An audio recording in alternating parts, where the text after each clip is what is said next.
ನನ್ನನ್ನು ಸಂಪೂರ್ಣ ನನ್ನ ರಾಜಕೀಯವಾಗಿ ನನ್ನ ಕುಟುಂಬವನ್ನು JDS ಅನ್ನು ಮುಗಿಸ್ಲಿಕ್ಕೆ ಯಾರ್ಯಾರು ಹೊರಟಿದ್ದಾರೋ ಅವರೆಲ್ಲರಿಗೂ ಒಂದಲ್ಲ ಒಂದಿನ ದೇವರಿಗೆ ಉತ್ತರಿಸಬೇಕಾಗತ್ತೆ.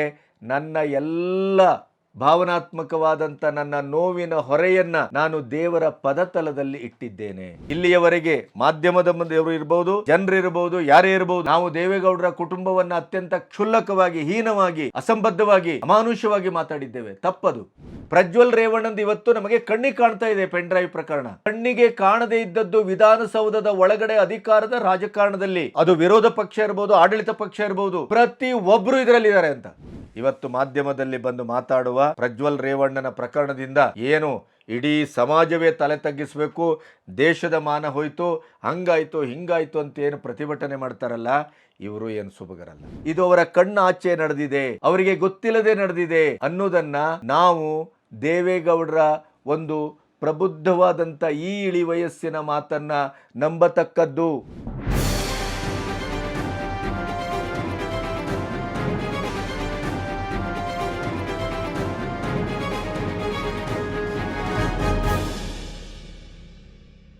ನಮಸ್ತೆ, ಬಿ ಗಣಪತಿ ನ್ಯೂಸ್ ಚಾನಲ್ಗೆ ಸ್ವಾಗತ. ಪ್ರಜ್ವಲ್ ರೇವಣ್ಣನ ಪ್ರಕರಣ ಕೊನೆಗೂ ಒಂದು ತಾರ್ಕಿಕ ಅಂತ್ಯಕ್ಕೆ ಬರುವ ಲಕ್ಷಣಗಳು ಕಾಣ್ತಾ ಇದೆ. ಯಾಕೆಂತಂದರೆ ಎರಡು ಕಾರಣಕ್ಕಾಗಿ. ಒಂದು, ಮಾಜಿ ಪ್ರಧಾನಿ ದೇವೇಗೌಡರು ಸೋಷಿಯಲ್ ಮೀಡಿಯಾದ ಮೂಲಕ ನಿನ್ನೆ ಅತ್ಯಂತ ಕಟುವಾದ ಮತ್ತು ಆತ್ಯಂತಿಕವಾದಂಥ ಎಚ್ಚರಿಕೆಯನ್ನು ಮೊಮ್ಮಗನಿಗೆ ನೀಡಿದ್ದಾರೆ.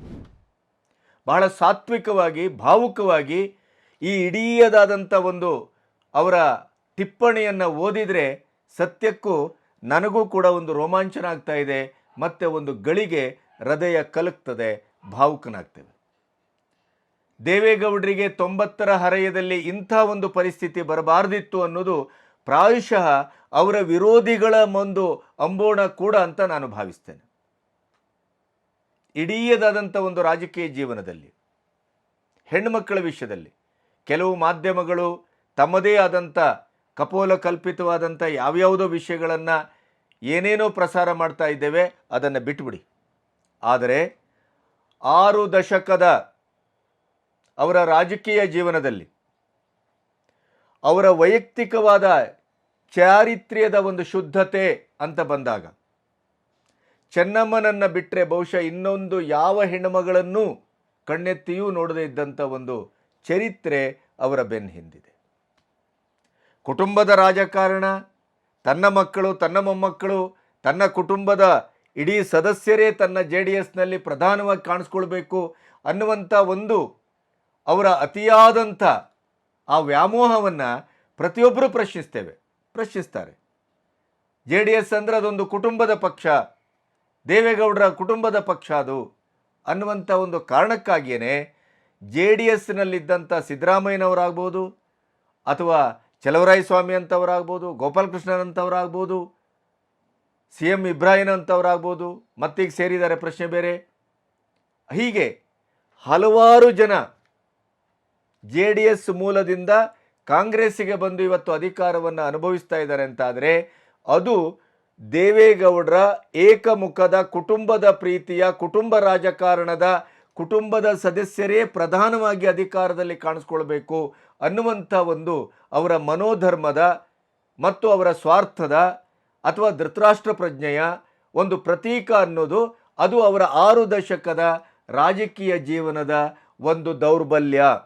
ಇದನ್ನು ನಾವು ಪ್ರಶ್ನಿಸಿದ್ದೇವೆ, ಪ್ರಶ್ನಿಸಬೇಕು. ಅದಿಲ್ಲದೆ ಇದ್ದರೆ ಪ್ರತಿ ಹಂತದಲ್ಲಿ ಅದು BJPಯೊಟ್ಟಿಗೆ ರಾಜಕೀಯ ಮೈತ್ರಿ ಮಾಡಿಕೊಂಡಂಥ ಸಂದರ್ಭ ಇರ್ಬೋದು, ಅಧಿಕಾರ ಹಂಚಿಕೆ ಅಂತ ಸಂದರ್ಭ ಇರ್ಬೋದು, 2020 ಮ್ಯಾಚು, ಅದರ ನಂತರ ಕಾಂಗ್ರೆಸ್ಸಿನ ಸಂದರ್ಭದಲ್ಲಿರ್ಬೋದು, ಜಮೀರ್ ಅಹ್ಮದ್ ಖಾನೆ ಆ ಇಡೀ ಬಸ್ಸಿನ ಸೂತ್ರವನ್ನು ಡ್ರೈವಿಂಗ್ ಸೀಟಲ್ಲಿ ಕೂತು ಮಾಡಿದ್ದನ್ನು ನೀವು ನೆನಪಿಟ್ಟಿದ್ದೀರಿ.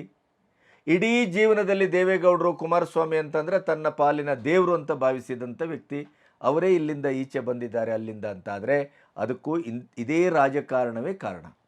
ಆದರೆ ಅವರ ಇಡೀ ಚಾರಿತ್ರ್ಯದ ಶುದ್ಧತೆ ಅಂತ ಬಂದಾಗ ಇಡೀ ಭಾರತೀಯ ರಾಜಕಾರಣದಲ್ಲಿ ಪ್ರಾಯಶಃ ಮೋದಿಯವರನ್ನು ಬಿಟ್ಟರೆ ಇವತ್ತಿನವರೆಗೂ ಇನ್ನೊಂದು ಪರ್ಯಾಯ ಸಿಗಲಾರದು ಅಂಥ ಒಂದು ಶ್ರೇಷ್ಠತೆಯನ್ನು ತನ್ನ ಗುಣ ಸ್ವಭಾವ ಮತ್ತು ಹೆಣ್ಣುಮಕ್ಕಳ ದೃಷ್ಟಿಯಲ್ಲಿ ರಾಜಕಾರಣಕ್ಕೆ ಅದು ಅತ್ಯಂತ ಅಪರೂಪ ಅನ್ನುವಂಥ ಒಂದು ನೆಲೆಯಲ್ಲಿ ದೇವೇಗೌಡರು ಅದನ್ನು ಕಾಪಾಡ್ಕೊ ಬಂದಿದ್ದಾರೆ.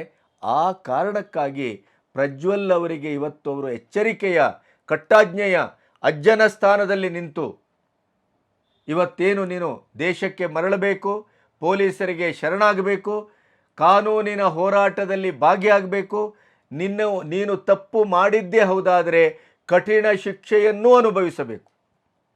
ಇದರಲ್ಲಿ ಯಾವುದೇ ನಿನ್ನನ್ನು ರಕ್ಷಿಸುವ ಪ್ರಶ್ನೆನೇ ಇಲ್ಲ. ನಮ್ಮ ಕುಟುಂಬದ ಯಾರೂ ಕೂಡ ಕಾನೂನಿನ ಪ್ರಕ್ರಿಯೆ ಮೇಲೆ ಪ್ರಭಾವ ಬೀರುವುದಿಲ್ಲ ಅಂತ ಅವರು ಸಾಮಾಜಿಕ ಜಾಲತಾಣದಲ್ಲಿ ಬಹಳ ಸ್ಪಷ್ಟವಾಗಿ, ಒಮ್ಮೆ ನೀನು ನನ್ನ ಈ ಎಚ್ಚರಿಕೆಯನ್ನು ಆಜ್ಞೆಯನ್ನು ಪಾಲಿಸದೇ ಇದ್ದಲ್ಲಿ ನನ್ನ ಕುಟುಂಬಕ್ಕೂ ನಿನಗೂ ಸಂಬಂಧ ಇರಲಾರದು ಅನ್ನುವಂಥನ್ನು ನೀನು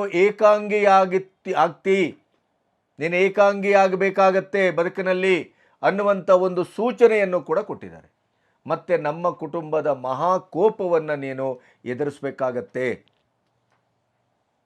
ಈ ರೀತಿಯ ಒಂದು ಬಹಿರಂಗ ಎಚ್ಚರಿಕೆಯನ್ನು ಕೊಟ್ಟದ್ದನ್ನು ಕೂಡ ಕಾಂಗ್ರೆಸ್ಸು ಕುಹಕವಾಡ್ತಾ ಇದೆ. ಸ್ವತಃ ಸಿದ್ದರಾಮಯ್ಯನವರೇ ಅವರು ಹಿಂದೆಯೂ ಅದನ್ನು ಹೇಳಿದರು. ದೇವೇಗೌಡರೇ ಪ್ರಜ್ವಲ್ನನ್ನು ವಿದೇಶಕ್ಕೆ ಕಳಿಸಿ ಈಗ ಪತ್ರ ಬರೆಯುವುದರಲ್ಲಿ ಏನು ಪುರುಷಾರ್ಥ ಇದೆ ಅಂದರೆ, ಕಾಂಗ್ರೆಸ್ಸು ಸಂಪೂರ್ಣವಾಗಿ ಮನುಷ್ಯತ್ವವನ್ನು, ಮಾನವೀಯತೆಯನ್ನು, ಸಹಚರ್ಯವನ್ನು, ತಾನು ನಡೆದು ಬಂದಂಥ ರಾಜಕೀಯ ಜೀವನದ ಹೊಳವುಗಳನ್ನು, ಗುರುವಾಗಿ ಸಂದಂಥ ದೇವೇಗೌಡರ ವ್ಯಕ್ತಿತ್ವವನ್ನು, ಕರ್ನಾಟಕಕ್ಕೆ ಒಂದು ಪ್ರಧಾನಿಯ ಪಟ್ಟವನ್ನು ಚಾರಿತ್ರಿಕವಾಗಿ ತಂದುಕೊಟ್ಟಂಥ ಒಬ್ಬ ಸಾಧಕನನ್ನು ಎಲ್ಲವನ್ನು ಮರೆತು ಕೇವಲ ಅಧಿಕಾರದ ರಾಜಕಾರಣವೇ ಪ್ರಸ್ತುತ ರಾಜಕಾರಣ, ಪ್ರಸ್ತುತವಾಗಿ ನಮಗೆ ಬೇಕಾದಂಥ ರಾಜಕಾರಣ, ಅದನ್ನು ಬಿಟ್ಟು ನಾವು ಮನುಷ್ಯರಾಗಲಿಕ್ಕೆ ಸಾಧ್ಯವೇ ಇಲ್ಲ. ಮನುಷ್ಯತ್ವವನ್ನು ನಾವು ಬದಿಗೆ ಸರಿಸಿದ್ದೇವೆ, ಮೆಟ್ಟಿ ನಿಂತಿದ್ದೇವೆ. ನಮಗೆ ಬದುಕು ಮತ್ತು ಸಮಾಜ, ಸಂಸ್ಕೃತಿ, ಮಾನವೀಯತೆ, ಬಂಧುತ್ವ, ಭಾವನಾತ್ಮಕತೆ ಇದ್ಯಾವುದು ಮುಖ್ಯ ಅಲ್ಲ, ನಮಗೆ ರಾಜಕೀಯವೇ ಮುಖ್ಯ. ರಾಜಕೀಯವಾಗಿ ನಿಮ್ಮನ್ನು ಬಲಿ ಹಾಕಲಿಕ್ಕೆ ನಾವು ದಶ ದಿಕ್ಕುಗಳಿಂದಲೂ ಬೇಕಾದ ಎಲ್ಲ ವ್ಯವಸ್ಥೆಯನ್ನು ಮಾಡಿದ್ದೇವೆ. ದೇವರಾಜೇಗೌಡರ ಪ್ರತಿಯೊಂದು ಬಾಂಬನ್ನು ನೀವು ಗಮನಿಸಿದಾಗ ರಾಜಕೀಯವಾಗಿ ಕಾಂಗ್ರೆಸ್ಸು ದೇವೇಗೌಡರ ಕುಟುಂಬವನ್ನು ಹಣಿಲಿಕ್ಕೆ ಪ್ರಜ್ವಲ್ ರೇವಣ್ಣ ಅವರ ಪೆನ್ ಡ್ರೈವ್ ಕೇಸನ್ನು ಎಷ್ಟು ಜತನದಿಂದ ಬಳಸ್ತಾ ಇದೆ ಅನ್ನೋದನ್ನು ನೀವು ಸಂಪೂರ್ಣವಾಗಿ ಗಮನಿಸಿದ್ದೀರಿ ಅಂತ ಅಂದ್ಕೊಳ್ತೇನೆ. ಪ್ರತಿ ಹಂತದಲ್ಲಿ ನಿಮಗೆ ಅದು ಲಾಜಿಕಲ್ ಆಗಿ ಸಿಗ್ತಾ ಇದೆ. ಅದನ್ನೇ ಗೌಡ್ರು ಹೇಳಿದ್ದಾರೆ. ಏನು ಹೇಳಿದ್ದಾರೆ? ನಾನಿವತ್ತು ನನ್ನ ಮೇಲೆ ನಡೆದ ರಾಜಕೀಯ ಪಿತೂರಿ, ಮಿಥ್ಯಾರೋಪ ಯಾರ್ಯಾರು ಮಾಡಿದ್ದಾರೋ, ನನ್ನನ್ನು ಸಂಪೂರ್ಣ ನನ್ನ ರಾಜಕೀಯವಾಗಿ ನನ್ನ ಕುಟುಂಬವನ್ನು JDS ಅನ್ನು ಮುಗಿಸ್ಲಿಕ್ಕೆ ಯಾರ್ಯಾರು ಹೊರಟಿದ್ದಾರೋ ಅವರೆಲ್ಲರಿಗೂ ಒಂದಲ್ಲ ಒಂದಿನ ದೇವರಿಗೆ ಉತ್ತರಿಸಬೇಕಾಗತ್ತೆ. ನನ್ನ ಎಲ್ಲ ಭಾವನಾತ್ಮಕವಾದಂಥ ನನ್ನ ನೋವಿನ ಹೊರೆಯನ್ನು ನಾನು ದೇವರ ಪದತಲದಲ್ಲಿ ಇಟ್ಟಿದ್ದೇನೆ. ಅವರು ಒಂದಲ್ಲ ಒಂದಿನ ಇದಕ್ಕೆ ಉತ್ತರಿಸಲೇಬೇಕಾಗತ್ತೆ. ನಾನು ಅದಕ್ಕೆ ಉತ್ತರಿಸಲಿಕ್ಕೆ ಈಗ ಹೋಗುವುದಿಲ್ಲ. ನನಗೀಗ ಜನರ ನಂಬಿಕೆಯನ್ನು ಮರಳಿ ಪಡೆಯಬೇಕಾಗಿದೆ. 6 ದಶಕದ ನನ್ನ ಜೀವನದಲ್ಲಿ, ರಾಜಕೀಯ ಜೀವನದಲ್ಲಿ ನನಗೆ ಕೊನೆಗೂ ನನ್ನನ್ನು ಕಾಪಾಡಿದ್ದು, ನನ್ನನ್ನು ಸಂಪೂರ್ಣವಾಗಿ ಬೆಂಬಲಿಸಿದ್ದು ಈ ಕರ್ನಾಟಕದ 6-7 ಕೋಟಿ ಜನ. ಅವರಿಂದ ಈಗ ನಾನು ನಂಬಿಕೆ ಕಳ್ಕೊಂಡಿದ್ದೇನೆ, ನೈತಿಕತೆಯನ್ನು ಕಳ್ಕೊಂಡಿದ್ದೇನೆ, ಅವರ ವಿಶ್ವಾಸವನ್ನು ಕಳ್ಕೊಂಡಿದ್ದೇನೆ. ಅದನ್ನು ಮರಳಿ ಪಡೆಯಲೇಬೇಕು. ನಾನು ಪಡೆಯದ್ದೇ ತೀರ್ತೇನೆ. ಪ್ರಾಯಶಃ ಸಾಯುವವರೇ ಹೊತ್ತಿನಲ್ಲಿ ಆ ಒಂದು ಸಮಾಧಾನದಿಂದ, ಸಾರ್ಥಕತೆಯಿಂದ ನಾನು ಇಲ್ಲಿಂದ ಹೊರಡ್ತೇನೆ ಅನ್ನುವಂಥ ಮಾತನ್ನು ಆಡಿದ್ದಾರೆ. ಇಂಥ ಮಾತನ್ನು, ಇಂಥ ಒಂದು ಒಕ್ಕಣಿಕೆಯನ್ನು, ಇಂಥ ಜನರೆದುರು ತನ್ನ ಇಡೀ ಎದೆಯ ಭಾವವನ್ನು ತೆರೆದಿಡುವಂಥ ಕೆಲಸವನ್ನು, ಆ ಪ್ರಯತ್ನವನ್ನು ಈ ವಯಸ್ಸಿನಲ್ಲಿ, ಇಳಿ ವಯಸ್ಸಿನಲ್ಲಿ, ಈ ನೋವಿನಲ್ಲಿ, ಈ ಅವಮಾನದಲ್ಲಿ ದೇವೇಗೌಡರು ಮಾಡಿದ ಪ್ರಯತ್ನವನ್ನು ಸಿದ್ದರಾಮಯ್ಯನಂಥ ಒಬ್ಬ ಶಿಷ್ಯ, ಮುಖ್ಯಮಂತ್ರಿ, ಅನುಭವಿ ರಾಜಕಾರಣಿ ಅದನ್ನು ಲೇವಡಿ ಮಾಡ್ತಾರೆ, ಅದನ್ನು ವ್ಯಂಗ್ಯ ಮಾಡ್ತಾರೆ ಅಂತ ಆದರೆ ಇದಕ್ಕಿಂತ ಕ್ರೌರ್ಯ ಇನ್ನೇನಿದೆ ರೀ? ಅವ್ರು ಹೇಳ್ತಾರೆ, ನನಗೆ ಸತ್ಯ ನೋವಿನ ಹೊರೆಯನ್ನು ಭಗವಂತನ ಪಾದದಲ್ಲಿಟ್ಟಿದ್ದೇನೆ. ಈಗ ನಾನು ಏನನ್ನೂ ಉತ್ತರಿಸುವ, ವಾದ ಮಂಡಿಸುವ, ಜಿಜ್ಞಾಸೆ ಮಾಡುವ ಯಾವ ಸ್ಥಿತಿಯಲ್ಲೂ ನಾನಿಲ್ಲ. ಕೆಲವು ವಾರಗಳಿಂದ ಜನರು ನನ್ನ ಹಾಗೂ ನನ್ನ ಕುಟುಂಬದ ಬಗ್ಗೆ ಅತ್ಯಂತ ಅವಾಚ್ಯ, ಅವಹೇಳನಕಾರಿಯಾಗಿ, ಅಮಾನುಷವಾಗಿ ಮಾತನಾಡ್ತಾ ಇದ್ದಾರೆ. ನಾನು ಅವ್ರಿಗೆ ಏನು ಹೇಳಲಿ? ಈ ಪ್ರಕರಣ ಆಗಿದೆ, ಇದಕ್ಕೆ ಒಂದು SIT ರಚನೆ ಆಗಿದೆ, ಕಾನೂನಿನ ಮೂಲಕ ಇದು ವಿಚಾರಣೆಗೆ ಒಳಪಡಬೇಕಾಗಿದೆ, ಸತ್ಯ ಶೋಧ ಆಗಬೇಕಾಗಿದೆ, ಸತ್ಯ ಹೊರಗೆ ಬರುವಲ್ಲಿವರೆಗೆ ಓ ಮಹಾಜನಗಳೇ ನೀವು ಕಾಯಬಹುದಿತ್ತಲ್ಲ ಅಂತ ನಾನು ಹೇಳುವ ಸ್ಥಿತಿಯಲ್ಲಿಲ್ಲ, ಅಥವಾ ಆ ರೀತಿಯಲ್ಲಿ ನಾನು ವಾದವನ್ನೂ ಮಂಡಿಸುವುದಿಲ್ಲ. ಅದರ ಜೊತೆಗೆ ಅವ್ರು ಹೇಳ್ತಾರೆ, ಪ್ರಜ್ವಲ್ ಚಟುವಟಿಕೆಗಳ ಬಗ್ಗೆ ಪ್ರಾಮಾಣಿಕವಾಗಿ ಹೇಳ್ತೇನೆ, ನನಗೇನೂ ಗೊತ್ತಿರಲಿಲ್ಲ. ನೋಡಿ, ಒಂದು ಕಾಮನ್ ಸೆನ್ಸ್ ಅದು. ಒಂದು ದೊಡ್ಡ ಕುಟುಂಬ, ರಾಜಕೀಯದಲ್ಲಿರುವಂಥ ಕುಟುಂಬ, ಈಗಿನ ತಲೆಮಾರುಗಳು ಏನು ಮಾಡ್ತೇವೆ ಅಂತಂದು ಒಂದೊಂದು ಮಗು ಇದ್ದವರಿಗೆ ಗೊತ್ತಾಗೋದಿಲ್ಲ. ಇಷ್ಟು ಬೃಹತ್ತಾದಂಥ ಒಂದು ಕುಟುಂಬ, ಅದರಲ್ಲೂ ಅವರು ಹಾಸನದಲ್ಲಿರ್ತಾರೆ, ಆ ಬಗ್ಗೆ ಅವರಿಗೆ ಗೊತ್ತಿಲ್ಲ ಅನ್ನೋದನ್ನು ನಾವು ನಂಬುವುದಿಲ್ಲ. ಅಂತ ಆದರೆ ಗೊತ್ತಿದ್ದು ದೇವೇಗೌಡರು ಇದಕ್ಕೆ ಅಭಯವನ್ನು ಕೊಡ್ತಾರೆ. ಈ ವಯಸ್ಸಿನಲ್ಲಿ ಇಂಥ ಅನುಭವಿ ಒಬ್ಬ ಮಾಜಿ ಪ್ರಧಾನಿ ಅಂತ ಒಪ್ಲಿಕ್ಕೆ ಸಾಧ್ಯವೇನು? ಇದು ಅವರ ಕಣ್ಣಾಚೆ ನಡೆದಿದೆ, ಅವರಿಗೆ ಗೊತ್ತಿಲ್ಲದೆ ನಡೆದಿದೆ ಅನ್ನೋದನ್ನು ನಾವು ದೇವೇಗೌಡರ ಒಂದು ಪ್ರಬುದ್ಧವಾದಂಥ ಈ ಇಳಿ ವಯಸ್ಸಿನ ಮಾತನ್ನು ನಂಬತಕ್ಕದ್ದು. ವಿದೇಶಕ್ಕೆ ಹೋಗುವ ಅಥವಾ ಎಲ್ಲಿ ಹೋಗಿದ್ದಾನೆ ಅನ್ನುವ ಯಾವ ವಿಚಾರವೂ ನನಗೆ ಗೊತ್ತಿಲ್ಲ. ಇದು ನನ್ನ ಆತ್ಮಸಾಕ್ಷಿ, ನನ್ನ ಆತ್ಮಸಾಕ್ಷಿಯನ್ನು ನಂಬಿ ನಾನು ಬದುಕ್ತಾ ಇದ್ದೇನೆ. ಅದನ್ನೆಲ್ಲವನ್ನೂ ದೇವರ ಪದತಲದಲ್ಲೇ ಇಟ್ಟಿದ್ದೇನೆ. ಒಂದಲ್ಲ ಒಂದಿನ ಜನರಿಗೆ ಈ ಒಂದು ಸತ್ಯ ಹೊರಗೆ ಬಂದೇ ಬರುತ್ತೆ, ಬರಬೇಕು. ಆವಾಗ ನಾನು ಜನರ ನಂಬಿಕೆಯನ್ನು ಮತ್ತೆ ಗಳಿಸ್ತೇನೆ ಅಂತ ಹೇಳ್ತಾರೆ. ಇದನ್ನು ಕೂಡ ಕಾಂಗ್ರೆಸ್ ವ್ಯಂಗ್ಯ ಮಾಡ್ತಾ ಇದೆ. ಇದನ್ನು ಕೂಡ ಕಾಂಗ್ರೆಸ್ ರಾಜಕೀಯಕ್ಕೆ ಬಳಸ್ಕೊಳ್ತಾ ಇದೆ. ಇದು ಎಷ್ಟು ಕ್ರೂರ, ಇದು ಎಷ್ಟು ಹಿಂಸಾತ್ಮಕವಾಗಿದ್ದದ್ದು. ಒಬ್ಬ 90ರ ಹರೆಯದಲ್ಲಿರುವಂಥ ಒಬ್ಬ ದೇವೇಗೌಡರನ್ನು ನಾವು ಈಗಲೂ ಅರ್ಥ ಮಾಡಿಕೊಳ್ಳೋದಿಲ್ಲ ಅಂತಾದರೆ, ಈ ಪ್ರಕರಣವನ್ನೂ ಕೂಡ ದೇವೇಗೌಡರಿಗೆ ಗೊತ್ತಿದ್ದೇ ನಡೆದಿದೆ ಅನ್ನುವಂಥ ಒಂದು ಉದ್ದಟತನದ ವಾದವನ್ನು ರಾಜಕೀಯ ಕಾರಣಕ್ಕಾಗಿ ನಾವು ಮುಂದಿಡುತ್ತೇವೆ ಅಂತ ಆದರೆ ಎಷ್ಟು ಕ್ಷುದ್ರ ಮತ್ತು ಎಷ್ಟು ಹೇಸಿಗೆರಿ ಅದು, ಎಷ್ಟು ಅಮಾನುಷರಿ ಅದು. ಯಾವುದೇ ಕಾರಣಕ್ಕಾಗೂ ಅವರ ವಿರೋಧಿಗಳು ಕೂಡ ದೇವೇಗೌಡರು ಈ ಪ್ರಕರಣದ ಬಗ್ಗೆ ಪ್ರಜ್ಞೆ ಇದ್ದಿದ್ದರೆ, ಅವರಿಗೆ ಅರಿವಿದ್ದಿದ್ದರೆ ಖಂಡಿತವಾಗಿಯೂ ಇದು ಈ ಹಂತಕ್ಕೆ ಬರಲಿಕ್ಕೆ ಬಿಡ್ತಿರಲಿಲ್ಲ ಅನ್ನೋದು ಬಹಳ ಬಹಳ ಕಟುವಾದ ಸತ್ಯ. ಅದು ಅದರ ಬಗ್ಗೆ ಯಾರಿಗೂ ಆಕ್ಷೇಪ ಬೇಕಾಗಿಲ್ಲ. ಇದನ್ನು ಕೂಡ ನಾವು ನಂಬುವುದಿಲ್ಲ ಅಂತ ಆದರೆ ಏನು ಹೇಳಬೇಕು? ಅದಕ್ಕಾಗಿ ಅವರು ಹೇಳ್ತಾರೆ, ನೀನು ಎಲ್ಲಾದರೂ ಇರು, ತಕ್ಷಣ ಹೊರಟು ಬರಬೇಕು, ಪೊಲೀಸರಿಗೆ ಶರಣಾಗಬೇಕು, ಕಾನೂನಿನ ಇಡೀಯದಾದಂಥ ವಿಚಾರಣೆಗೆ ನೀನು ಒಳಪಡತಕ್ಕದ್ದು. ಒಮ್ಮೆ ನೀನು ಬರಲಿಲ್ಲ ಅಂತಾದರೆ ನನ್ನ ಈ ಮನವಿಯಲ್ಲ, ಆಜ್ಞೆ ಇದು. ಅಜ್ಜ ಎಂಥದ್ದು ಮನವಿ ಮಾಡೋದು? ಚಿಕ್ಕಪ್ಪ ಮಾಡಿದರು ಮನವಿಯನ್ನು, ಸಂಸದ ಅನ್ನುವ ಕಾರಣಕ್ಕಾಗಿ ಅಥವಾ ಕುಟುಂಬದ ಕೆಲವು ಬೇರೆ ಬೇರೆ ವೈಯಕ್ತಿಕ ಕಾರಣಕ್ಕಾಗಿರ್ಬೋದು. ಪ್ರಜ್ವಲ್ ರೇವಣ್ಣ ಅವರು ಬರಬೇಕು, ಅವರು ಕಾನೂನಿನ ಇಡೀಯದಾದ ಇತಿಮಿತಿಗೆ ಒಳಪಡಬೇಕು, ಶರಣಾಗಬೇಕು ಮತ್ತು ವಿಚಾರಣೆಯನ್ನು ಎದುರಿಸಬೇಕು ಅಂತ ವಾರದ ಹಿಂದೆ ಕುಮಾರಸ್ವಾಮಿ ಅವರು ಹೇಳಿದರು. ಈಗ ದೇವೇಗೌಡರು ಅದನ್ನು ಆಜ್ಞೆ ಮಾಡಿದ್ದಾರೆ. ಪ್ರಾಯಶಃ ಇಲ್ಲಿಯವರೆಗೆ ತಂದೆಯ ಬಂಧನ ಆಗಿದೆ, ಚಿಕ್ಕಪ್ಪನ ಮಾನಹರಣ ಆಗ್ತಾ ಇದೆ, ಅಜ್ಜನನ್ನು ಇಲ್ಲಿಲ್ಲದಂತೆ ಎಳೆದಾಡ್ತಾ ಇದ್ದಾರೆ.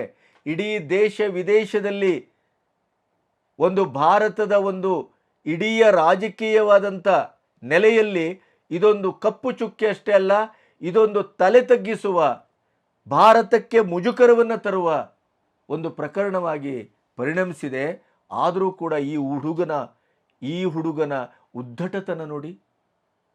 ಕುಟುಂಬದ ಮಾನ ಹರಾಜಾಗ್ತಾ ಇದೆ, ಆದರೂ ಅವನು ತಲೆಮರೆಸ್ಕೊಂಡಿದ್ದಾನೆ. ಇನ್ನೂವರೆಗೂ ಬಂದಿಲ್ಲ. ಅಪ್ಪನ ಬಂಧನ ಆದರೂ ಬಂದಿಲ್ಲ. ಇದಕ್ಕೆ ಕ್ಷಮೆ ಇಲ್ಲ. ನೋ, ಅವನು 2900 ಹುಡುಗಿಯರನ್ನು ಲೈಂಗಿಕ ಹಗರಣದಲ್ಲಿ ಬಳಸ್ಕೊಂಡಿದ್ದಾನೋ ಇಲ್ಲವೋ, ಮಾನಹರಣ ಮಾಡಿದ್ದಾನೋ ಇಲ್ಲವೋ, ಆ ಪ್ರಶ್ನೆ ಇನ್ನಷ್ಟೇ ಇತ್ಯರ್ಥ ಆಗಬೇಕು.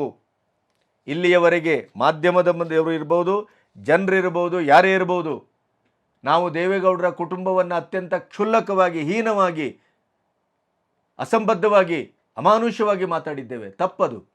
ಯಾಕೆ ಹೇಳಿ? ದೇವೇಗೌಡರು ಇವತ್ತು ಅದನ್ನೇ ಒತ್ತಿ ಹೇಳಿದ್ದು. ನೀವು ಸತ್ಯ ಹೊರಗೆ ಬರುವಲ್ಲಿವರೆಗೆ ಕಾಯಬಹುದಿತ್ತಲ್ಲ ಅಂತ ವಾದ ಮಂಡಿಸುವ ಸ್ಥಿತಿಯಲ್ಲಿ ನಾನಿಲ್ಲ. ಎಂಥ ಅದ್ಭುತವಾದ ಮಾತು ಇದು! ಎಷ್ಟು ಸತ್ಯ ನೋಡಿ. ಆರೋಪ ಅಪರಾಧಿಯನ್ನಾಗಿ ನಿಲ್ಲಿಸಲು ಎಷ್ಟು ಹಂತಗಳಿದೆ, ಎಷ್ಟು ವಿಚಾರಣೆ ಆಗಬೇಕು. ಎಷ್ಟೋ ಸಂದರ್ಭದಲ್ಲಿ ಇವತ್ತು ಧ್ವನಿ ಸುಳ್ಳು ಅಂತ ಆಗ್ತದೆ, ವಿಡಿಯೋ ಅದು ಎಡಿಟೆಡ್ ಅಂತ ಆಗ್ತದೆ. ಯಾವ ರೀತಿಯಲ್ಲಿ ಇವತ್ತು ಡೀಪೇಕ್ ಇತ್ಯಾದಿ ಇತ್ಯಾದಿ ಟೆಕ್ನಾಲಜಿ ಯಾವ ರೀತಿಯಲ್ಲಿ ಬಂದಿದೆ. ನೀವು ಸೋಷಿಯಲ್ ಮೀಡಿಯಾದಲ್ಲಿ ಹೋದರೆ ನೀವು ಯಾವ ನೀಲಿ ಚಿತ್ರವನ್ನು ಸಮಾಜ ನಿಷೇಧಿಸಬೇಕು, ನೋಡಬಾರ್ದು ಅಂತ ನಾವು ಭಾವಿಸ್ತೇವೋ, ಎಲ್ಲ ದೊಡ್ಡವರು ರಾಜಕೀಯವಾಗಿ, ಸಾಮಾಜಿಕವಾಗಿ, ಸಾಂಸ್ಕೃತಿಕವಾಗಿ, ಸಿನಿಮಾ ದೃಷ್ಟಿಯಿಂದ ಎಲ್ಲ ನಂಬರ್ 1 ಹಂತದಲ್ಲಿ ಯಾರ್ಯಾರು ಇದ್ದಾರೆ ಅಂತ ನಾವು ಭಾವಿಸ್ತೇವೋ ಅವ್ರದ್ದೆಲ್ಲವೂ ಆ ಚಿತ್ರಗಳಿದೆ, ಆದರೆ ಅವ್ರದ್ದಲ್ಲ. ಇಂಥ ಸ್ಥಿತಿಯಲ್ಲಿ ಪ್ರಜ್ವಲ್ ರೇವಣ್ಣ ಇದನ್ನು ಮಾಡಿಲ್ಲ ಅಂತ ಯಾರೂ ಹೇಳಲಿಕ್ಕೆ ಸಾಧ್ಯ ಇಲ್ಲ. ಯಾಕೆಂದರೆ ಇಷ್ಟೆಲ್ಲ ಒಂದು ಭೀಭತ್ಸವಾದಂಥ ಒಂದು ಪ್ರಕರಣ, ಅದು ನಡೆದೇ ಇಲ್ಲ ಅನ್ನುವ ರೀತಿಯಲ್ಲಿ ಈ ರೀತಿಯಲ್ಲಿ ಡೀಪ್ ಫೇಕ್ ಮಾಡಲಿ ಅಥವಾ ಎಡಿಟ್ ಮಾಡಲಿಕ್ಕೆ ಸಾಧ್ಯ ಇಲ್ಲ. ಆದರೆ ನಂಬರ್ ಎಷ್ಟು, ಯಾರ್ಯಾರು, ಏನೇನು ಅದೆಲ್ಲ ಹೊರಗೆ ಬರಬೇಕು. ಆದರೆ ನಾನು ಹೇಳೋದು, ಅವರ ಕುಟುಂಬವನ್ನು, ದೇವೇಗೌಡರನ್ನು ಇತ್ಯಾದಿ ಎಲ್ಲರನ್ನ ಕೂಡ ಸಾರಾಸಗಟಾಗಿ ನಾವು ಈ ಪ್ರಕರಣಕ್ಕೆ ಸಂಬಂಧಪಟ್ಟು ಅವರನ್ನು ಇನ್ನಿಲ್ಲದಂತೆ ಉಜ್ಜಾಡಿ ಬಿಸಾಡಿದೇವಲ್ಲ, ಅದು ಎಷ್ಟರ ಮಟ್ಟಿಗೆ ಸರಿ? ಅದು ದೇವೇಗೌಡರನ್ನು. ದೇವೇಗೌಡರು ಹೇಳ್ತಾರೆ, ಯಾವುದೇ ಕಾರಣಕ್ಕೂ ಪ್ರಜ್ವಲ್ನನ್ನು ರಕ್ಷಿಸುವ ಪ್ರಶ್ನೆನೇ ಇಲ್ಲ, ಮತ್ತು ನೊಂದವರಿಗೆ ನ್ಯಾಯ ದಕ್ಕಲೇಬೇಕು, ಇದು ನನ್ನ ಅಂತಿಮ ಗುರಿ. ಯಾರ್ಯಾರು ಈ ಪ್ರಕರಣದಲ್ಲಿ ನೊಂದಿದ್ದಾರೋ, ಅನ್ಯಾಯಕ್ಕೊಳಗಾಗಿದ್ದಾರೋ, ಅವಮಾನಕ್ಕೊಳಗಾಗಿದ್ದಾರೋ, ಸಾಮಾಜಿಕವಾಗಿ ಬಹಿಷ್ಕೃತ ಒಂದು ಸ್ಥಿತಿಗೆ ಬಂದು ತಲುಪಿದ್ದಾರೋ ಅವರಿಗೆಲ್ಲರಿಗೂ ನ್ಯಾಯ ದಕ್ಕಬೇಕು, ಇದು ನನ್ನ ಗುರಿ ಅಂತ ದೇವೇಗೌಡರು ಹೇಳ್ತಾರೆ. ಆಮೇಲೆ ಇತ್ತೀಚೆಗೆ ನೀವು ಗಮನಿಸಬೇಕು, ಪ್ರಜ್ವಲ್ ರೇವಣ್ಣ ಮಾಡಿದ್ದು ಮನುಷ್ಯ ಕುಲವೇ ನಾಚುವಂಥದ್ದು, ಬೀಭತ್ಸ ಅದು. ಅದರ ಬಗ್ಗೆ ಕ್ಷಮೆ ಬಿಡಿ, ಅವರಿಗೆ ಒಂದು ಸಣ್ಣ ರಿಯಾಯಿತಿಯನ್ನು ಕೂಡ ತೋರಿಸಬಾರ್ದು ಅಂತ ಹೇಳೋದು ಅಂಥವರಿಗೆ. ಅದು ಪ್ರಜ್ವಲ್ ರೇವಣ್ಣ ಅಂತಲ್ಲ, ಯಾರೇ ಆಗಲಿ. ಆದರೆ ನಮ್ಮ ಸಮಾಜ ಇವತ್ತೇನಾಗಿದೆ, ಒಂದು ಹಂತದಲ್ಲಿ ಎಲ್ಲವನ್ನೂ ರಾಜಕೀಯಗೊಳಿಸುವಂಥ ರಾಜಕಾರಣ. ಈ 75 ವರ್ಷದಲ್ಲಿ ರಾಜಕಾರಣಕ್ಕೆ ಕಣ್ಣು ಇಲ್ಲ, ಮನಸ್ಸು ಇಲ್ಲ, ಹೃದಯವೂ ಇಲ್ಲ, ಯಾವುದೇ ಒಡನಾಟದ ನೆನಪುಗಳು ಇರುವುದಿಲ್ಲ. ಅದಕ್ಕೆ ಕೇವಲ ಅಧಿಕಾರ ರಾಜಕಾರಣಕ್ಕಾಗಿ ಯಾರನ್ನು ಎಲ್ಲಿ ಹೇಗೆ ಬಲಿ ಹಾಕೋದು ಅಷ್ಟೇ. ಅಧಿಕಾರದಲ್ಲಿದ್ದವರು ಒಂದು ಹಂತ ಮೇಲಿರ್ತಾರೆ, ವಿರೋಧ ಪಕ್ಷದಲ್ಲಿದ್ದವರು ಒಂದು ಹಂತ ಕೆಳಗಿರ್ತಾರೆ. ಇವರು ಅಧಿಕಾರಕ್ಕೆ ಬಂದಾಗ ಇವರನ್ನು ಹಣಿಲಿಕ್ಕೆ ನೋಡ್ತಾರೆ, ಇವರು ಅಧಿಕಾರಕ್ಕೆ ಬಂದಾಗ ಇವರನ್ನು ಹಣಿಲಿಕ್ಕೆ ನೋಡ್ತಾರೆ. ಇದು ರಾಜಕೀಯ. ಅದರ ಜೊತೆಗೆ ನಮಗೆ ನೈತಿಕತೆಯ ಪ್ರಶ್ನೆಯೇ ಉದ್ಭವ ಆಗ್ತಾ ಇಲ್ವೇನೋ ಅಂತ ನನಗನ್ನಿಸ್ತಾ ಇದೆ. ಇತ್ತೀಚೆಗೆ ನಡೆದಂಥ ಒಂದು ರೇವು ಪಾರ್ಟಿ ಪ್ರಕರಣವನ್ನು ನೀವು ನೋಡ್ತೀರಿ. ಎಲ್ಲ ಮುಖ ಮುಚ್ಚಿಕೊಂಡು ಓಡಿ ಹೋಗ್ತಾ ಇದ್ರು. ತೆಲುಗು, ತಮಿಳು, ಕನ್ನಡದವರು ಇದ್ದಾರೆ ಅಂತ ಹೇಳ್ತಾರೆ. ಎಲ್ಲ ಪ್ರತಿಷ್ಠಿತರು, ಸಿನಿಮಾದವರು, ರಾಜಕೀಯದವರು ಎಲ್ಲರೂ ಇದ್ದಾರೆ. ಮಹಾನಗರಗಳಲ್ಲಿ ಕೀಚೈನ್ ಪಾರ್ಟಿ ನಡೀತಾ ಇದೆ ಅಂತ ನಿಮ್ಗೆ ಗೊತ್ತು. ಎಲ್ಲ ಪ್ರತಿಷ್ಠಿತ ಗಂಡ ಹೆಂಡತಿಗಳು ಸೇರ್ತವೆ, ಒಂದು ಬುಟ್ಟಿಯಲ್ಲಿ ಕೀಚೈನ್ಗಳು ಹಾಕ್ತಾರೆ, ಅದನ್ನು ಮಿಕ್ಸ್ ಮಾಡ್ತಾರೆ. ಯಾರು ಕೀಚೈನ್ ಯಾರಿಗೆ ಸಿಕ್ತೋ ಅವರ ಒಟ್ಟಿಗೆ ಹೋಗಬೇಕು. ಎಗೆ ಒಂದು ಕೀಚೈನ್ ಸಿಗ್ತದೆ, ಬಿ ಹೆಂಡತಿ ಅವರೊಟ್ಟಿಗೆ ಹೋಗಬೇಕು. ಅವರಿಗೆ ಕೀಚೈನ್ ಸಿಗ್ತದೆ, ಸಿ ಅವರ ಹೆಂಡತಿ ಅವರೊಟ್ಟಿಗೆ ಹೋಗಬೇಕು. ಈ ಥರದ್ದೇನೋ ನಾನು ಹೆಚ್ಚು ಅದರ ವಿವರಗಳು ಗೊತ್ತಿಲ್ಲ, ಕೇಳಿದ್ದೇನೆ. ಆದರೆ ನಡೀತಾ ಇರೋದಂತೂ ಸತ್ಯ. ಆಮೇಲೆ ಲವ್, ಯಾವ ರೀತಿ ಪ್ರಕರಣಗಳು, ಕೊಲೆ ಕೊಲೆ ಕೊಲೆ.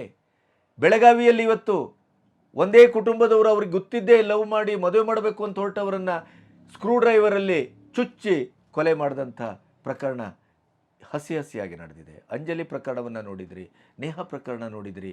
ಎಷ್ಟು ಅಂದರೆ ನಾವು ಇವತ್ತು ಸಮಾಜದ ಒಟ್ಟೂ ಒಂದು ವಾಸ್ತವವನ್ನು, ಸ್ವಾಸ್ಥ್ಯದ ಸ್ಥಿತಿಯನ್ನು, ಕಲ್ಚರಿನ ಒಂದು ಬೌಂಡ್ರಿಯನ್ನು ಸಂಪೂರ್ಣವಾಗಿ ಮೀರ್ತಾ ಇದ್ದೇವೆ ಅಂತ. ಅದರ ಒಂದು ಬಹಳ ಭೀಭತ್ಸವಾದ ಪ್ರಕರಣ ಪ್ರಜ್ವಲ್ ರೇವಣ್ಣಂದು.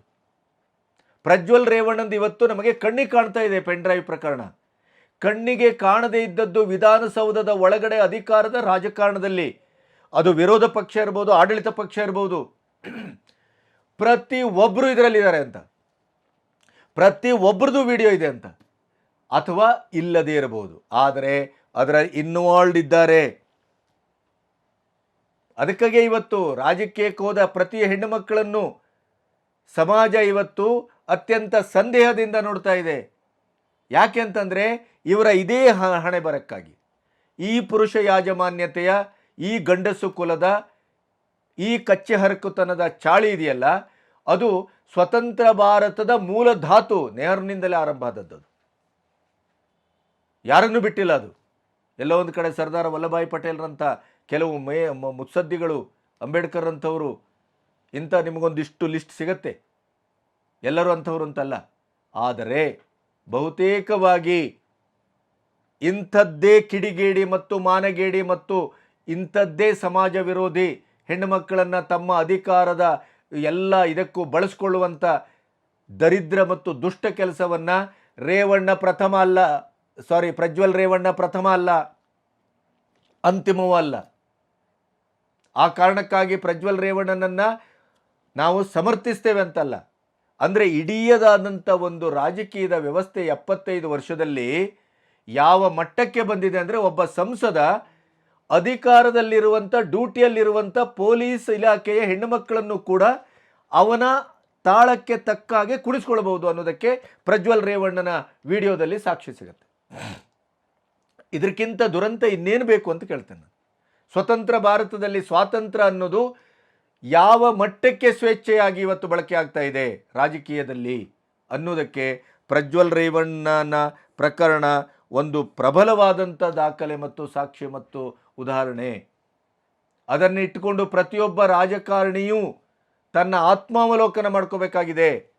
ಕೇವಲ ಇದು ದೇವೇಗೌಡರ ಕುಟುಂಬವನ್ನು ಹಣಿಯುವುದರಲ್ಲಿ ಏನೂ ನಡೆಯುವುದಿಲ್ಲ, BJPಯನ್ನು JDS ಮೈತ್ರಿಯನ್ನು ಹಣಿಯುವುದರಲ್ಲಿ ಏನೂ ನಡೀತಾ ಇಲ್ಲ. ಅದರ ಅರ್ಥ ಕಾಂಗ್ರೆಸ್ನವರೆಲ್ಲ ಸುಭಗರು ಅಂತ ಭಾವಿಸಬೇಡಿ. ಪ್ರತಿ ಒಬ್ಬರದು ಇದೆ ರೀ ಇದರಲ್ಲಿ, ಪ್ರತಿ ಒಬ್ಬರು ಇಂಥ ಪ್ರಕರಣದಲ್ಲಿದ್ದಾರೆ. ಘಂಟಾಘೋಷವಾಗಿ ಹೇಳ್ತೇನೆ, 40 ವರ್ಷದ ನನ್ನ ಪತ್ರಿಕೋದ್ಯಮದ ಅನುಭವದಲ್ಲಿ ಪ್ರಜ್ವಲ್ ರೇವಣ್ಣ ಇವತ್ತು ನಮಗೆ ಸಿಕ್ಕಾಕೊಂಡಿದ್ದಾನೆ. ಒಂದು ತುರ್ಯಾವಸ್ಥೆ ರಾಜಕೀಯದಲ್ಲಿ ಹೆಣ್ಣು ಮಕ್ಕಳನ್ನು ಯಾವ ರೀತಿ ಅಧಿಕಾರದ ಒಂದು ಅಮಲಿನಲ್ಲಿ, ದರ್ಪದಲ್ಲಿ, ದುಡ್ಡಿನ ದುರಹಂಕಾರದಲ್ಲಿ ಯಾವ ರೀತಿ ಬಳಸ್ತಾರೆ ಅನ್ನೋದಕ್ಕೆ ಪ್ರಜ್ವಲ್ ರೇವಣ್ಣನ ಪ್ರಕರಣ ಒಂದು ಜ್ವಲಂತವಾದ ಉದಾಹರಣೆ. ಅದರ ಅರ್ಥ ಬೇರೆಯವರೆಲ್ಲ ಸುಭಗರು ಅಂತ ಭಾವಿಸಬೇಡಿ ನೀವು. ಎಲ್ಲ ಕದಿಮರಿಗೂ ಮೊದಲ ಕೆಲಸವೇ ಇದು. ಒಂದು ಭ್ರಷ್ಟಾಚಾರ, ಆಮೇಲೆ ಹಣ ಮಾಡೋದು, ಆಸ್ತಿ ಮಾಡೋದು, ತನ್ನ ಇಡೀ ಕುಟುಂಬಕ್ಕೆ ತಲಾಂತರವಾಗಿ ರಾಜಕೀಯದ ಅಧಿಕಾರವನ್ನು ಹಂಚುವ ಭದ್ರವಾದ ಬುನಾದಿ ಮಾಡೋದು. ಅದರ ಜೊತೆಗೆ ತನ್ನ ಚಟಿಗಳನ್ನು ಎಲ್ಲವನ್ನ ಈ ರಾಜಕೀಯದ ಅಂಗಳದಲ್ಲಿ ಬಳಸ್ಕೊಂಡು ಬಿಸಾಡೋದು. ಎಷ್ಟು ಬೇಕು ನಿಮಗೆ? ಯಾರು ಸುಭಗರಿಲ್ಲ. ಇವತ್ತು ಮಾಧ್ಯಮದಲ್ಲಿ ಬಂದು ಮಾತಾಡುವ ಪ್ರಜ್ವಲ್ ರೇವಣ್ಣನ ಪ್ರಕರಣದಿಂದ ಏನು ಇಡೀ ಸಮಾಜವೇ ತಲೆ ತಗ್ಗಿಸಬೇಕು, ದೇಶದ ಮಾನ ಹೋಯಿತು, ಹಂಗಾಯಿತು ಹಿಂಗಾಯಿತು ಅಂತ ಏನು ಪ್ರತಿಭಟನೆ ಮಾಡ್ತಾರಲ್ಲ, ಇವರು ಏನು ಸುಭಗರಲ್ಲ. ಈ ಕಾರಣಕ್ಕಾಗಿ ಪ್ರಜ್ವಲ್ ರೇವಣ್ಣನ ಪ್ರಕರಣ SIT ಅತ್ಯಂತ ಸೂಕ್ಷ್ಮವಾಗಿ, ಶುದ್ಧವಾಗಿ, ಪ್ರಾಮಾಣಿಕವಾಗಿ ಅದನ್ನು ತನಿಖೆ ಮಾಡಿ ಪ್ರಜ್ವಲ್ ರೇವಣ್ಣನಂಥ ಇಂಥ ಕದಿಮರಿಗೆ, ನಡತೆಗೆಟ್ಟವರಿಗೆ, ಮಾನಗೇಡಿಗಳಿಗೆ, ಹೆಣ್ಣುಮಕ್ಕಳು ಅಂದರೆ ನಮ್ಮ ಹಾಸಿಗೆಯ ಸೊತ್ತುಗಳು ಅಂತ ಭಾವಿಸುವವರಿಗೆ ಕಠಿಣವಾದಂಥ ಶಿಕ್ಷೆ ಆಗಬೇಕು. ಇದು ಮಾದರಿ ಆಗಬೇಕು. ಇನ್ನು ಮುಂದೆ ಇಂಥದಕ್ಕೆ ಕೈ ಹಾಕಬಾರ್ದು. ಯಾರು ನೇಣುಗಂಬಕ್ಕೆ ಹಾಕಬೇಕು. ಪ್ರಾಯಶಃ ಅದೇ ನಿಲುವನ್ನು ದೇವೇಗೌಡರು ಹೊಂದಿದ್ದಾರೆ ಅಂತ ನಾನು ಭಾವಿಸ್ತೇನೆ. ಯಾಕೆಂದರೆ ಅವರ ಇಡೀ ಟಿಪ್ಪಣಿಯಲ್ಲಿ ಒಂದು ಹೃದಯದ ಅಂಬೋಣ ಇದೆ. ಮತ್ತು ಜನರೆದುರು ತನ್ನ ಇಡೀ ಹೃದಯದ ಭಾಷೆಯನ್ನು, ಭಾವವನ್ನು ಹಂಚಿಕೊಳ್ಳುವ, ತೆರೆದಿಡುವ, ಸಂಪೂರ್ಣವಾಗಿ ಅದನ್ನು ಒಂದು ರೀತಿಯಲ್ಲಿ ಜನಕ್ಕೆ ಒಪ್ಪಿಸುವ ಒಂದು ಮನೋಧರ್ಮ ನನಗೆ ಕಂಡಿತು ಈ ವಯಸ್ಸಲ್ಲಿ. ಹಾಗಾಗಿ ಈ ದೇವೇಗೌಡರ ಒಂದು ಕಟ್ಟೆಚ್ಚರಿಕೆ ಮತ್ತು ಒಂದು ಕಟ್ಟಾಜ್ಞೆಗೆ ಮಣಿದು ಪ್ರಾಯಶಃ ಇವತ್ತು ನಾಳೆ ಪ್ರಜ್ವಲ್ ಬೆಂಗಳೂರಿಗೆ ಬರಬಹುದು ಅನ್ನುವ ಕಾರಣಕ್ಕಾಗಿಯೇ ನಮ್ಮ ಬೆಂಗಳೂರಿನ ಅಂತಾರಾಷ್ಟ್ರೀಯ ವಿಮಾನ ನಿಲ್ದಾಣದಲ್ಲಿ SIT ಅತ್ಯಂತ ಕಟ್ಟೆಚ್ಚರದಲ್ಲಿ ಕಾಯ್ತಾ ಇದೆ. ಮತ್ತು ರಾಜತಾಂತ್ರಿಕವಾಗಿ ಅವರ ಪಾಸ್ಪೋರ್ಟನ್ನು ಕ್ಯಾನ್ಸಲ್ ಮಾಡಬೇಕು ಅಂತ ಏನು ಕರ್ನಾಟಕ ಸರ್ಕಾರ ಕೇಂದ್ರವನ್ನು ಕೇಳಿಕೊಂಡಿದೆ. ಕೇಂದ್ರ ಕೂಡ ಇವತ್ತು ಮುಕ್ತವಾಗಿ ಹೇಳಿದೆ, ಆ ಪ್ರಕ್ರಿಯೆ ಆರಂಭ ಆಗಿದೆ. ಆಮೇಲೆ ಸ್ವತಃ ಪ್ರಧಾನಿಯವರು ಕೂಡ ತಕ್ಷಣ ಪ್ರಜ್ವಲ್ ರೇವಣ್ಣನನ್ನು ಬಂಧಿಸಬೇಕು ಮತ್ತು ವಿಚಾರಣೆಗೆ ಒಳಪಡಿಸಬೇಕು, ಕಠಿಣವಾದಂಥ ಶಿಕ್ಷೆಗೆ ಗುರಿ ಮಾಡಬೇಕು. ಅವರ ತಪ್ಪಿತಸ್ಥರೇ ಹೌದು ಅಂತಾದರೆ ಸಮಾಜ ಯಾವತ್ತೂ ಮರೆಯಬಾರದು, ಆ ರೀತಿಯಲ್ಲಿ ಶಿಕ್ಷೆಯನ್ನು ವಿಧಿಸಬೇಕು ಅಂತ ಅವರು ಹೇಳಿದ್ದಾರೆ. ಹಾಗಾಗಿ ಬಹುಶಃ ಎಲ್ಲ ಕಾರಣಕ್ಕಾಗೂ ಈ ಪ್ರಕರಣ ಒಂದು ಆತ್ಯಂತಿಕವಾದಂಥ ನೆಲೆಗೆ ಬಂದು ತಲುಪಿದೆ ಅಂತ ನಾನು ಭಾವಿಸ್ತೇನೆ. ಅದರ ಜೊತೆಗೆ ದೇವೇಗೌಡರನ್ನಾಗಲಿ ಅವರ ಕುಟುಂಬವನ್ನಾಗಲಿ ಪ್ರಜ್ವಲ್ ರೇವಣ್ಣನ ಈ ಹೇಸಿಗೆ ಕೆಲಸಕ್ಕಾಗಿ ಅವರನ್ನು ಹಣಿಯುವ, ಅವರನ್ನು ಬಲಿ ಹಾಕುವ ಈ ಕಾಂಗ್ರೆಸ್ಸಿನ ಷಡ್ಯಂತ್ರದ ರಾಜಕಾರಣ ಏನಿದೆ ಅದನ್ನೇ ಅದೇ ರೀತಿಯಲ್ಲಿ ಮಾಧ್ಯಮದವರಾಗಲಿ ನಮ್ಮಂಥವರು ಅಥವಾ ಜನರಾಗಲಿ ನಾವು ಸಾರಾಸಗಟಾಗಿ ಅವರ ಇಡೀ ಕುಟುಂಬವನ್ನು ಅವಮಾನಿಸುವ ಕೆಲಸಕ್ಕೆ ಮುಂದಾಗಬಾರ್ದು. ಪ್ರಜ್ವಲ್ ರೇವಣ್ಣ ಮಾಡಿದ ತಪ್ಪಿಗೆ ಪ್ರಜ್ವಲ್ ರೇವಣ್ಣನೇ ಶಿಕ್ಷೆ ಅನುಭವಿಸಬೇಕು. ನಮಸ್ತೆ.